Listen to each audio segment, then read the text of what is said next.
Yes, यदि आप स्वयं को सर्वोत्तम अवस्था में रखना चाहते हैं तो अपनी निंदा कदापि न करें और न ही किसी को अपनी निंदा करने का अवसर दें। जो व्यक्ति अपनी निंदा स्वयं करते हैं वे भगवान की निंदा करते हैं।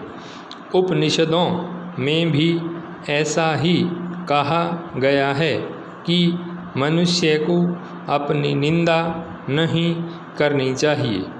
ऐसा करके वह उस महाशक्ति परमात्मा की निंदा करता है, क्योंकि वह स्वयं उसी महाशक्ति का एकांश होता है।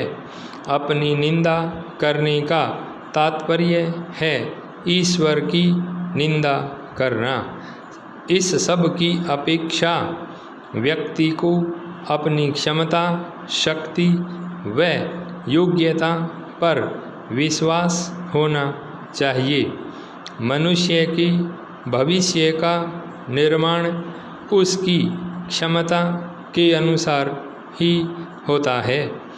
मनुष्य में शिथिलता तभी आती है जब उसके विश्वास का हिमालय डगमगा जाता है और उसमें कायरता एवं हीन भावना की दरारें दिखाई देने लगती हैं। परिणाम स्वरूप उसकी खुदी का पतन हो जाता है। खुदा उसे ढूंढता है कि जिस रचना को उसने बड़े जतन व मनोयोग से गढ़ा है उसका अधःपतन क्यों। परंतु ऐसे पतन मनुष्य की अपनी दुर्बलताओं के कारण पनपते हैं। ऐसे लोगों को अपनी कमजोरियां, गलतियां और कमियां देखते रहने से ही फुर्सत नहीं मिलती। वे हमेशा यही सोचते हैं कि हमारा क्या, हमारी उन्नति तो कभी हो ही नहीं सकती।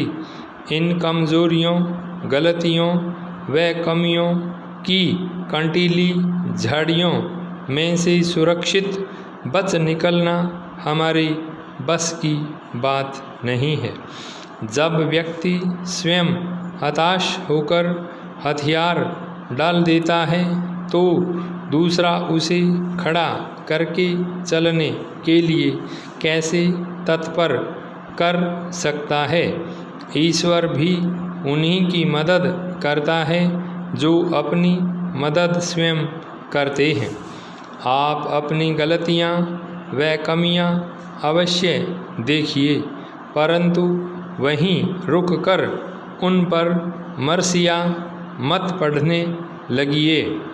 आपको चाहिए कि आप अपनी कमियों की समीक्षा करें और उन्हें सुधारें। हीन भावना का पर्दा फाड़कर अपने सामने का मार्ग स्वयं प्रशस्त करें। जो सदा स्वयं को तुच्छ, घृणा योग्य, दुर्बल और अकर्मण्य समझते हैं वे कुछ ही दिनों के बाद वास्तव में वैसे ही बन जाते हैं। एक कहावत है, आप घोड़े को पानी तक ले तो जा सकते हैं परंतु पानी पीने पर उसे विवश नहीं कर सकते। उपनिषदों में कहा गया है कि मनुष्य जो मन में ध्यान करता है वैसा ही वह बोलता है, जो बोलता है वैसा ही कर्म करता है और अंत में जैसा कर्म करता है वैसा ही फल भोगता है। अतः आप अपना निर्माण स्वयं कर सकते हैं।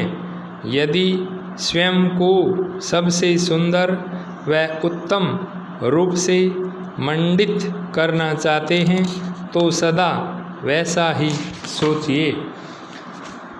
अच्छा सोचिए, सच्चा सोचिए, सुंदर सोचिए, तभी आप स्वयं अच्छे, सच्चे और सुंदर बन सकेंगे। याद रखिए, जैसी योजना आपने अपने निर्माण हेतु बना ली है, उसके विपरीत चित्र को एक क्षण भी अपने मानस पटल पर मत उकेरिए। आपका चित्र ऐसा होना चाहिए जो पूर्ण रूप से स्वस्थ, सुंदर और श्रेष्ठ जीवन से अलंकृत हो। स्वयं को हमेशा स्वस्थ और खुश मिजाज व्यक्ति के रूप में बनाने का प्रयत्न कीजिए। जो मन में अनुमान करते हैं, उसका प्रभाव आपके ऊपर खूब गहरा पड़ता है। 5 स्टॉप।